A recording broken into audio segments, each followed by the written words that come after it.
Oi, gente! Hoje eu vou falar sobre um livro, na verdade um relato, né, sobre um campo de concentração, o campo de concentração de Auschwitz.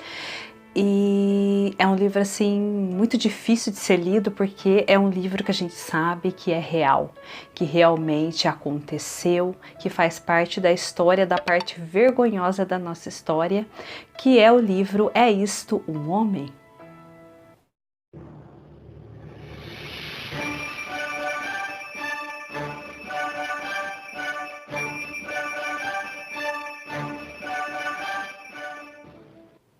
Bom, gente, esse livro é o próprio autor narrando, né, as histórias dele. Na verdade, ele é italiano, né, e foi assim, entre aspas, teve a sorte de ser recrutado, entre aspas, para o campo de Auschwitz no final, né, da Segunda Guerra, e também num período onde eles não estavam matando tanto os judeus para terem mais gente para trabalhar. Então ele fala que por conta de precisarem da mão de obra mesmo nos campos, eles já não estavam matando tantas pessoas assim, né? Então ele teve a sorte de entrar no campo naquele momento. E aí ele fala, né, porque assim, ele fala que fez uma refeição lá, a última refeição antes de ir e tudo mais, e entrou finalmente naqueles trens. E assim, era trem, tipo, tudo fechado. Eles ficavam 3 dias naquele trem até chegar ao campo e, tipo, não tinha comida, não tinha água, não tinha nada, entendeu? Quem tivesse sorte e tivesse maior resistência sobrevivia e chegava. Quem não já morria. Muitos morreram no próprio trajeto porque não tinha nada, né? Não era oferecido nada. Então, vocês imaginam, trancado dentro de um vagão com um monte de gente, então já era aquilo, né? E aí, chegando lá em Auschwitz, ele fala de duas filas que faziam, inclusive, outras pessoas também, outros relatos que eu já vi e tal, embora esse seja o primeiro livro que eu leio falando sobre esse assunto, porque realmente é um assunto que me deixa muito incomodada. Eu fico assim, dias e dias, sabe, com aquela coisa na cabeça, mas enfim. Ele fala dessas duas filas, que uma fila era para as pessoas que efetivamente já iam morrer, já iam para os campos, já ia para o gás, né, para a câmara de gás, que normalmente eram os idosos, as crianças, deficientes, enfim, quem não podia trabalhar, não poderia trabalhar nos campos. E aí ele foi para outra fila, se eu não me engano era da direita, a da morte, a da esquerda, a da vida, não tenho tanta certeza, mas era mais ou menos isso. Aí ele já foi para essa fila e conseguiu sobreviver naquele primeiro momento. E quando ele chega no portão de Auschwitz, estava escrito uma frase, né, que absolutamente a gente sabe que não tinha nada a ver, mas que naquele momento muitos acreditavam que poderia ser verdade, que era: o trabalho liberta. Só que não, né, gente? Muita gente morreu ali. Infelizmente, trabalhou e não foi libertado. A hora que eles chegam lá, que eles, né, passam dessa fila e chegam no campo, a primeira coisa que eles fazem, eles perdem tudo.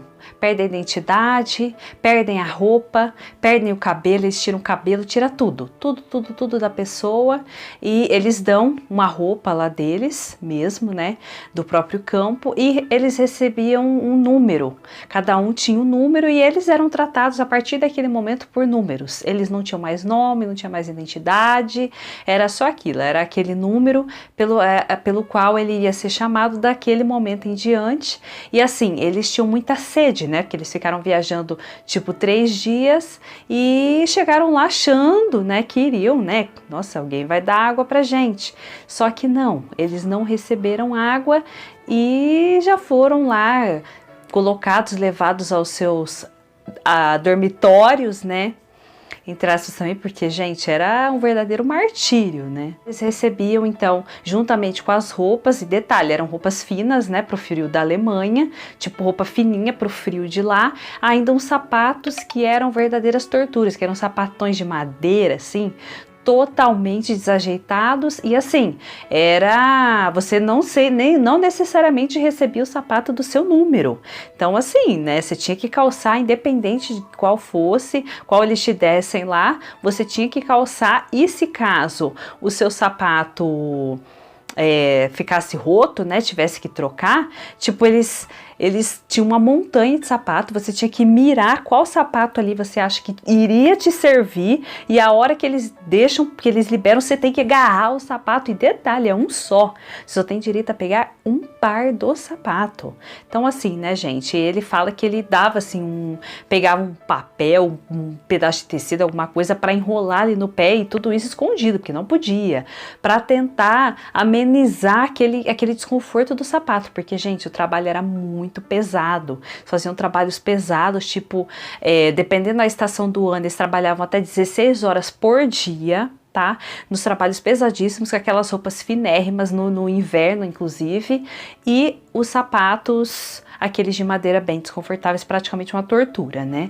E água não tinha. Eles bebiam, na verdade, uma sopa, eles davam uma sopa que servia como água, como comida, né? Uma sopa meio que de legumes ali, mas que era praticamente pura água e não tinha água. Então era o que eles podiam, o que servia de água e de comida era praticamente isso, né?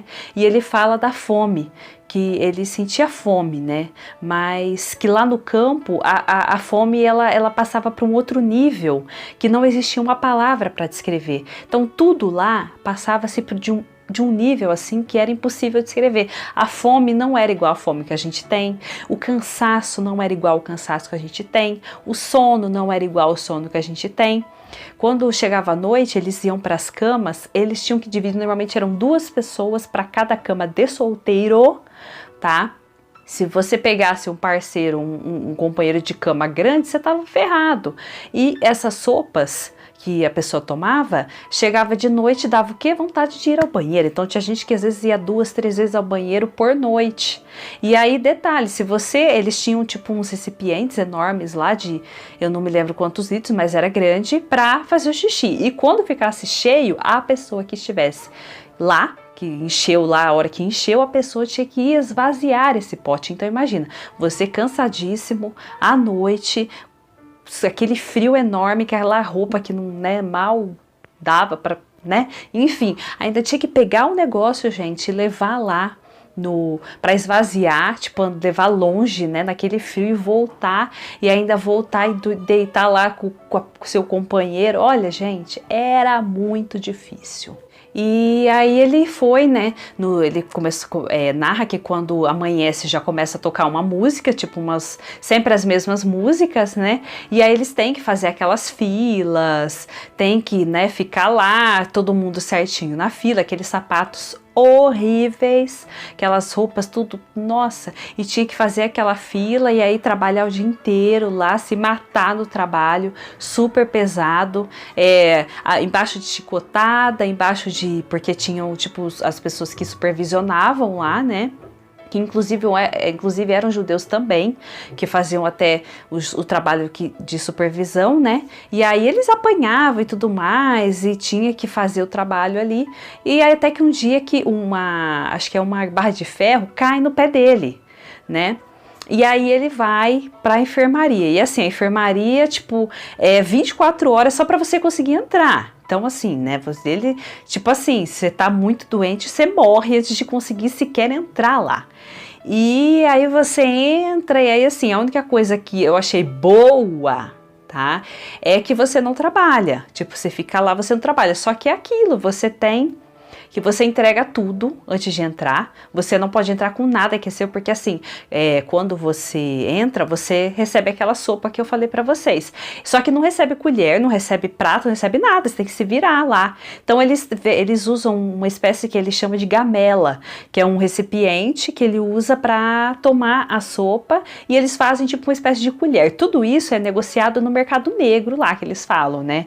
Você oferece uma parte lá da sua comida e recebe em troca algum serviço, alguma coisa lá para você poder usar. Então, por exemplo, você vende dá uma porção da sua comida e você recebe aquela colher improvisada ou uma gamela, alguma coisa assim.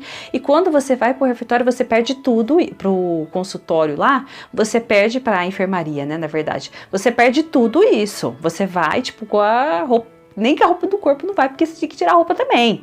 Então, gente, olha, é um martírio para entrar. E ele falou das pessoas que estavam com diarreia, gente. Vocês acreditam que quando a pessoa estava com diarreia, ela tinha que, todo dia de manhã, tinha que fazer ali na frente da pessoa ali, do cara ali, do que estava supervisionando. Se naquele momento a pessoa não fizesse, já era, tinha que voltar para o trabalho, entendeu? Então, muitas vezes a pessoa não aguentava, fazia antes, né? Porque, gente, é complicado, né?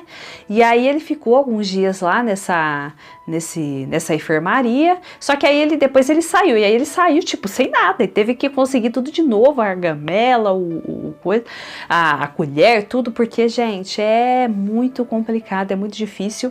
E aí tem um dia que ele fala que hoje é um dia bom, porque fez sol, porque é um dia assim, era um dia de inverno e assim, frio o dia inteiro, chuva o dia inteiro, e eles trabalhando molhados com aquelas roupas que não ajudavam nada para proteger do frio, e além de tudo a chuva, gente, imagina você trabalhando molhado o dia inteiro, meu Deus do céu, com aqueles sapatos horríveis. E aí ele falou, hoje foi um dia bom porque fez sol, olha só, uma coisa tão banal, para eles acaba sendo uma coisa tão positiva, porque lá se perde tudo, até as esperanças, né? E assim vão passando os dias, né? Ele trabalhando, né? E lutando ali para sobreviver mesmo, porque realmente trabalho muito pesado. E até que um dia fala que vai ter um processo para trabalhar no laboratório de químico, né? E ele era formado nisso. Então ele foi lá com um monte de judeu lá, todo mundo lá, foi fazer, né, participar dessa seleção. Só que assim, ele foi, respondeu as perguntas, fez a provinha lá, só que ele não acreditava, ele achava que tudo ali era meio que para tirar um sarro, sabe assim? Que eles não iam acabar chamando ninguém, que era só para tirar um sarro mesmo. Ele já estava desacreditado de tudo lá dentro. E beleza, ele fez esse processo e tal, e aí ele juntamente com o Alberto, o amigo dele, começaram a desenvolver um negócio lá dentro, né, que era meio que de troca, né, o pessoal às vezes vendia a ração, que era a comida que era dada de manhã, e trocava às vezes por um rodo que ele conseguia em tal lugar, uma vassoura, uma gamela, sabe? Eles começaram a meio que fazer uns negócios lá dentro mesmo, porque eles conseguiam negociar com outros setores, né? Vamos dizer assim, lá de Auschwitz. Então eles meio que começaram um negócio e tudo mais, começaram a montar esse negócio, e só que aí depois ele acabou sendo chamado para trabalhar mesmo. Aí ele falou que as coisas melhoraram, né? Melhoraram no sentido de que ele não pegava mais no pesado, não tinha que ficar com aqueles sapatos horríveis, né? Trabalhando ali no sol, na chuva. Ele começou a trabalhar efetivamente no laboratório. E aí ele fala, né? Só que assim, o que melhorou foi só isso, porque o resto, e as próprias pessoas que trabalhavam no laboratório, ele até fala, né? Tinham duas mulheres loiras, né? E tudo mais. E assim, elas tratavam ele como se fosse um lixo, sabe? E aqui abre uma observação, que é o quanto a gente vê que não eram somente o pessoal, os seguidores de Hitler e tal, que seguiam aquilo, eram os próprios cidadãos alemães, cara, que concordavam com aquilo, que achavam aquilo certo. Não era somente os oficiais, não era somente as pessoas que eram beneficiadas de alguma forma financeiramente, etc. Não, a própria população apoiava isso, cara. Nossa, isso me deixa assim doente, gente. Doente, eu passo mal. E aí ele vai, né, seguindo, trabalhando lá na parte da química lá, né, até que ele fica doente novamente. E aí ele vai para a enfermaria, só que ele já começa a escutar uns rumores, que diz que a guerra tá acabando, que diz que a Alemanha tá perdendo e tudo mais, e vai acabar a qualquer momento. Então já começa esses rumores, até que chega o dia em que eles organizam a marcha, que é aqueles judeus, na verdade os judeus que estavam bons, eles colocaram para para poder andar lá não sei quantos quilômetros, muita gente morreu nessa marcha, inclusive, para andar, só que ele e os outros, como estavam na enfermaria, eles ficaram, e aí ele se despediu do Alberto, né, o amigo dele lá, o Alberto foi nessa marcha e ele ficou, né, porque ele não tinha condições de poder fazer essa viagem, assim como outros que estavam lá nesse hospital aí, nesse ambulatório, não tinham condições, então eles ficaram para ver o que ia acontecer, né? E ficaram lá. Então, em 18 de janeiro de 1945, lembrando que ele foi para lá, para o campo, em 1944. No final, acho que foi em outubro, se eu não me engano, ou foi agosto. E em janeiro de 1945, eles todos foram embora lá do campo, só ficaram eles lá, e eles passaram lá 10 dias, né, no campo de concentração, até que chegaram os russos e finalmente libertaram eles, e ele conseguiu então se salvar do campo de concentração. Porém, muitos e muitos milhares de pessoas morreram nesse campo. E teve uma outra coisa também que eu esqueci de falar, que eu tô lembrando agora, que eles faziam tipo uma triagem, né, que era tipo, quem que vai morrer, quem que vai viver, porque de vez em quando tinha gente que ficava muito doente, tinha gente que não tinha mais condições para o trabalho, então eles pegavam e faziam essa espécie de triagem, que era assim, que todo mundo ficava nu lá nos seus quartos, né, e com o seu número na frente assim, aí tinha uma pessoa que ia julgar, né, se a pessoa iria sobreviver ou ir para as câmaras de gás, e assim, a pessoa ia passava correndo assim na frente ele chegava no quarto, a pessoa, o judeu passava correndo, né, nu, com a plaquinha na mão, e ele ia simplesmente colocando a fichinha dele ou do lado direito ou do lado esquerdo, né. E aí quem fosse de um lado iria sobreviver, quem fosse do outro iria morrer. Então se ele visse que você estava em condições, você continuava vivo. Se ele visse que você já estava ruimzinho, você já ia para a câmara. E aí quem ia para a câmara tinha o direito de receber o dobro de ração, que eles falam, né, que eles chamam de ração, que é a comida lá que eles recebiam. Então tinha esse detalhe também. Então, gente, era assim, nossa, é um negócio que me causa assim, eu fiquei dias mal. Então, assim, gente, é uma leitura que eu evito fazer porque realmente me deixa muito, muito mal, muito para baixo, saber que as pessoas foram capazes de fazer isso com as próprias pessoas, sabe assim?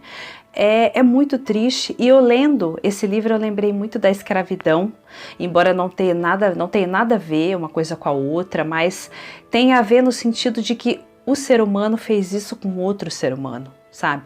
Então o título desse livro é Isto um Homem? Cara, tem tudo a ver, porque eles desconstruíram